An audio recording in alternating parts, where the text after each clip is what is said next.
Assalamualaikum, hari ini tanggal 17/5/25 ya, hari Sabtu. Saya akan bahas dua saham hari ini, RALS dan SKRN. Tapi sebelum itu, ini ada komen menarik dari abang yang menanyakan terkait dengan MBAP. Ini kenapa saya bahas? Terus terang teman-teman, saya nggak bisa menjawab pertanyaan yang sifatnya seperti ini. Saham MBAP masih layak beli nggak mas? Dan bisa naik lagi nggak tahun ini? Nah, kalimat naik atau tidak itu tidak ada yang tahu teman-teman. Saya pun nggak tahu saham ini udah turun terus bakal naik lagi nggak? Ya belum tentu. Jadi pertanyaan ini nggak bisa dijawab. Makanya saya jawab bisa naik atau tidak itu nggak ada yang bakal tahu. Kalau layak beli atau tidak ini masih bisa dihitung. Walaupun tetap tidak 100% benar. Terus beliau jawab, jawabannya masih ambigu. Haha, padahal dividennya seru nih MBABHD. Kecewa kan? Nah, sebelum yang lain juga ikutan kecewa, ini saya bahas di sini sekalian. Saya nggak bisa jawab pertanyaan yang seperti ini. Jadi silakan riset sendiri. Saya bilang, di internet itu jangan gampang percaya dengan apa yang ada di internet. Termasuk ini nih, video ini kan ada di internet. Jangan gampang percaya. Sudah riset sendiri aja daripada teman-teman kecewa. Itu ya disclaimernya pertama begitu. Nah, semoga clear. Nanti kalau ada yang nanya lagi, pusing saya jawabnya. Pusing jawabnya yang sifatnya begini-begini itu pusing. Kenapa saya bilang pusing nih? Lihat nih, Unilever ya. Dari Januari 2018. Kita tarik aja titik tertinggi nih, Januari 2018. Dia sudah turun 52% sampai Maret 2020. Habis itu lanjut lagi, naik sebentar, habis itu lanjut lagi nih, 65%. Turun lagi, dapat low baru, 68%. Naik, turun lagi, ada low baru lagi, April 2024. Siapa yang mengira kalau sejauh ini itu Unilever masih sanggup turun lagi sampai 1000 kemarin. Dan ada teman saya yang mau beli teman-teman ini di 1000 ini. Saya bilang, hitungan saya Unilever itu di 800-an Pak. Jadi kalau beli 1000 masih ada kemungkinan floating 20%. Turunnya. Terus tiba-tiba dia nggak jadi beli. Naiklah harganya. Kan ini udah turun nih. Udah 89% penurunannya. Habis itu karena tadi ya saya juga salah juga sih. Kenapa saya jawabnya seperti itu gitu. Salah juga saya. Kemudian nggak jadi beli, naik ke 67. Nah ke ini ke 1000 berapa nih, 1700 kan sekarang ya. Naik 67%. Salah nggak saya? Salah teman-teman. Salah saya. Jadi di mata beliau bisa jadi saya salah karena sudah melewatkan kesempatan gara-gara saya bicara bahwa ini tuh begini begitu. Sehingga kalau ini layak beli atau tidak itu bukan rekomendasi. Terus terang saya tidak merekomendasikan itu. Ini hanya hitung-hitungan saja sebagai internal. Kalau teman-teman mau beli mau nggak beli itu silahkan kondisinya ya. Gitu ya, supaya tidak banyak yang kecewa dengan channel ini nanti kalau ternyata ada pertanyaan-pertanyaan yang pengennya dijawab secara pasti. Ya beli bang, ya jual bang. Saya menghindari itu. Oke, kita lanjut ke RAL. RAL Q1 net income-nya luar biasa ya, tinggi sekali, 218 miliar ya, Rp30 per lembar saham. Kalau di setahun kan itu bisa 122, lompatnya bisa 2,5 kali lipat dari kondisi yang ada. Ini hanya hitungan matematis biasa. Nah, apakah seperti ini proyeksinya sampai akhir tahun nanti? Kita lihat. Di paparan publik bulan Mei 2025, ini dia kasih gambaran umum ya, lini usahanya dan seterusnya. Udah pada tahu kan ya, bahwa ini tuh departemen store ya, terbesar di Indonesia, Ramayana sebagai market leader. Sekarang operasi 96 gerai. Lalu dia juga bagi dividen ini bla bla bla ini banyak ya, bagi dividen 2019, 21, 22, 23.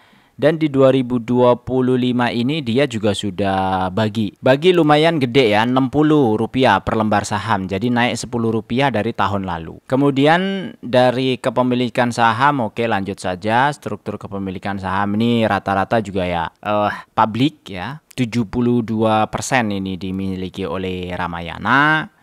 27% ini 23 ada publik. Kemudian 3% dan 0,8% itu dimiliki oleh komisaris dan dirutnya. Segmen usahanya ada departemen store dan supermarket. Terus segmen usaha di departemen store itu 34% beli putus, 65% konsinyasi. Jadi risikonya secara beli putus itu rendah. Maksudnya stok kayak gitu-gitunya dia rendah karena kebanyakan adalah konsinyasi. Jadi sales yang dihasilkan itu based on konsinyasinya mereka. Konsinyasi itu nitip ya, nitip jual.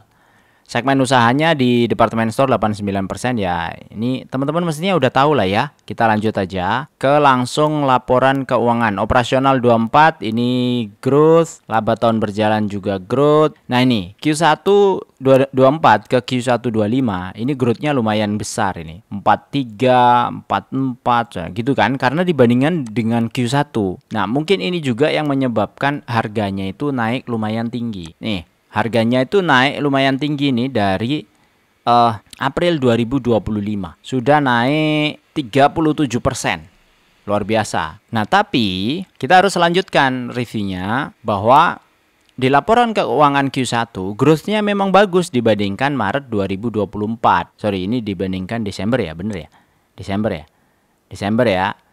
Ini memang bagus. Cuma satu, jumlah gerai di 2024 itu 101. Dia tutup 6. Lalu jumlah gerai 2025 itu 95 tambah 1 jadi 96. Oke, dari sisi gerai aja sudah lebih rendah ya 2025. Terus ada satu tadi yang Palu ya, buka. Dan ini gerai-gerainya, tantangannya ini dia bilang ya lemahnya daya beli masyarakat, perubahan tren belanja, maraknya PHK. Jadi PHK itu berpengaruh juga ke Ramayana. Makin banyak PHK, makin banyak yang nggak belanja gitu. Terus dia kasih strategi juga. Nah, kita langsung aja ke laporan Q1 ya. Pertama, kalau dari sisi laporan nggak ada yang aneh karena asetnya oke.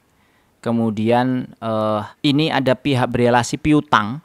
Jadi kalau Maret dia bisa apa namanya jualan ya, ini jualannya. Nah, nantilah ya kita bahas nanti piutang. Pertama aset dulu deh.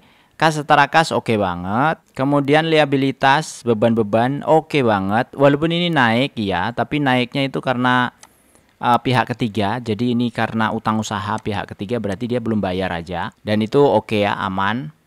Nah, ini penjualan oke banget. Oke banget. Cuma di bulan Maret 2025 ini itu lebaran, sebelum lebarannya berarti 1 hari sebelum lebaran itu adalah masih bulan Maret. Jadi pendapatan di tahun yang Q1 ini itu based on lebaran. Artinya gede banget di situ.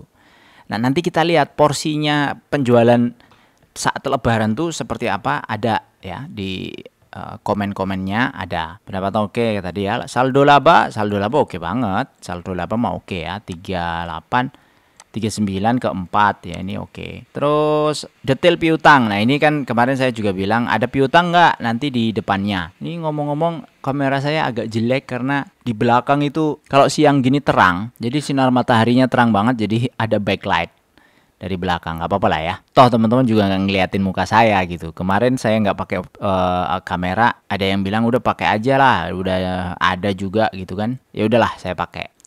Sebenarnya enak nggak pakai kamera, bebas gitu. Mau kakinya naik, mau turun itu bebas. Nah, ngelantur kan. Bentar ya. Mana tadi? Piutang oke. Terus stok ya. Stok aman ya. Ini kalau Q1 memang agak turun dari Desember. Tapi ini aman aja. Aman, normal.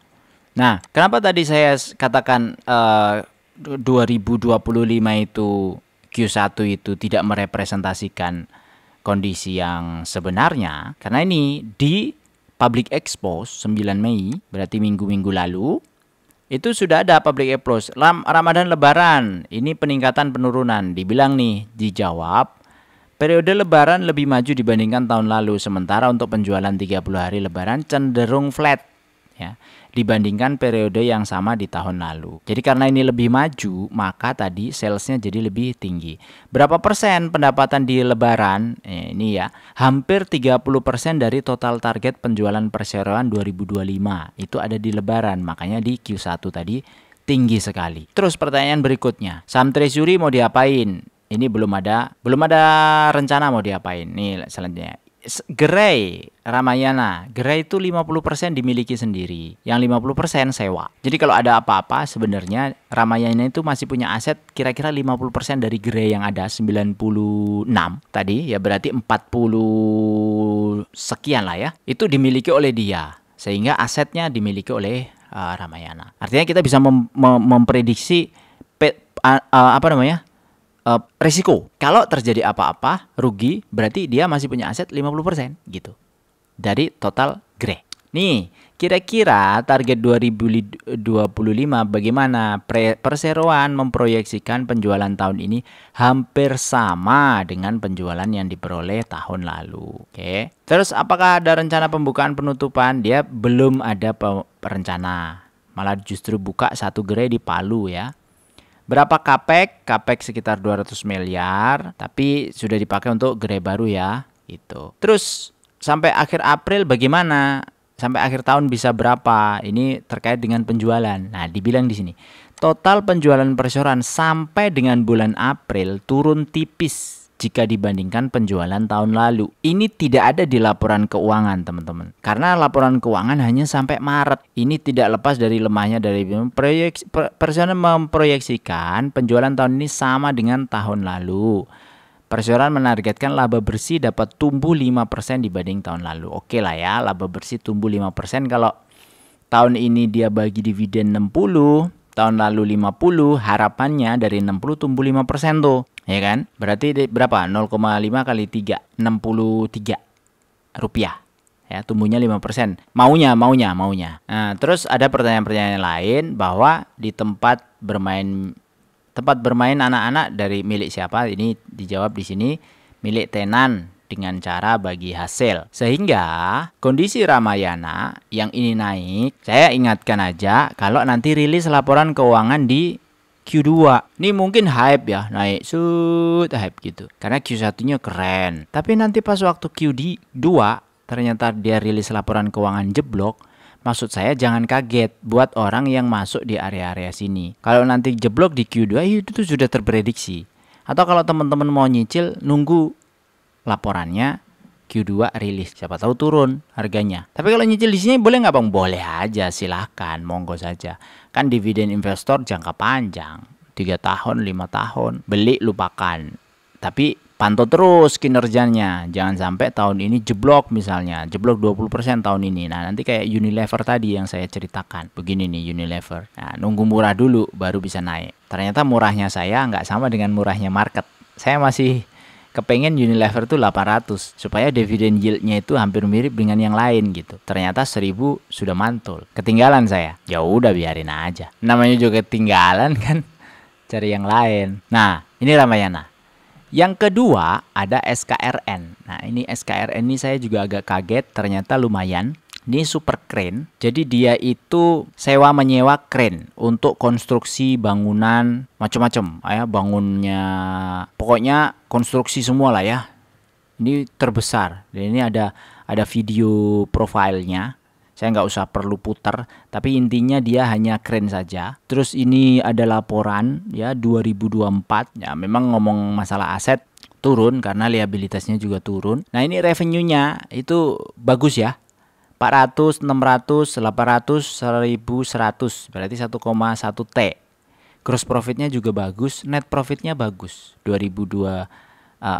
Terus dia punya capex juga dan thank you. Nah, jadi nggak banyak di public expose yang dia sampaikan. Tapi yang pengen saya review adalah laporan keuangan Q1-nya. Kan yang Desember sudah oke, sudah bagus. Kita anggap Desember sudah close lah. Nih pendapatannya 2024 full ya, 800 ke 1,1 T. Bahan pokok naik, laba kotor juga naik ya. Laba usaha naik. Ini laba kotornya sama laba usaha bedanya cuma 2 miliar. Nah, karena ada pendapatan lain-lain nih yang tinggi sekali nih 164. Nah, saya nggak tahu detailnya yang pendapatan lain-lain. Kita anggap close aja lah ya 2024-nya.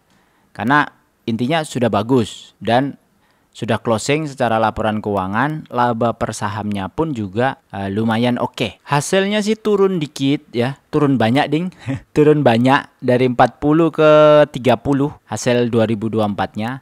Di sini juga turun banyak ya, 44 ke 31. 31 dibagi 44. Turun 29%, jadi gede turunnya. Tapi di laporan Q1 2025-nya, kondisi laba periode berjalannya itu bisa di-maintain, malah lebih tinggi daripada Q1 2024. Padahal beban pokoknya, pendapatannya itu turun.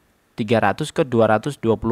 Jadi ini ada beban keuangan yang lebih tipis daripada tahun lalu, sehingga laba periode berjalannya itu jadi lebih tinggi. Tapi kalau lihat sini itu laba kotor itu naik memang ya. Bebannya lebih rendah ya, moga-moga ini gara-gara efisiensi lah ya. Kalau dilihat secara overall progresnya oke ya, tidak ada yang aneh-aneh di SKRN. Ya mungkin pendapatannya aja yang naik, tapi maksud saya kita lihat dari sisi naturalnya aja. Kalau namanya laba itu kadang-kadang ada strategi perusahaan untuk melaporkan.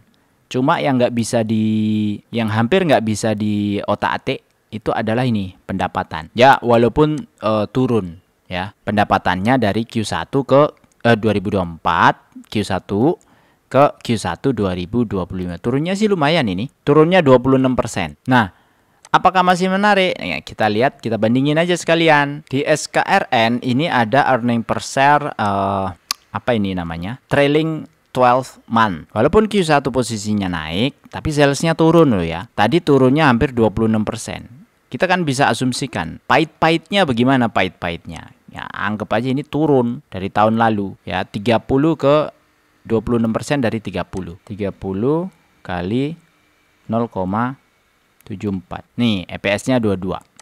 Dividen payout ratio 100% ya, 90 lah ya. Kemudian RALS itu punya EPS kita anggap 59. Dari mana 59? Dari sini Stockbit trailing 12 month. Nggak bisa bang, tadi katanya lebih sedikit. Ya sudah, kalian aja 44 kali 0,95 ya, 5% aja, kita turunin 5%. Dengan dividen payout ratio 95%, dan secara histori si RALS ini sudah pernah bagi dividen 50 2023, 60 2024. Kemungkinannya di 2025 kalau proyeksinya dia hanya di 42, maka bagi dividennya mungkin sih sekitar 40.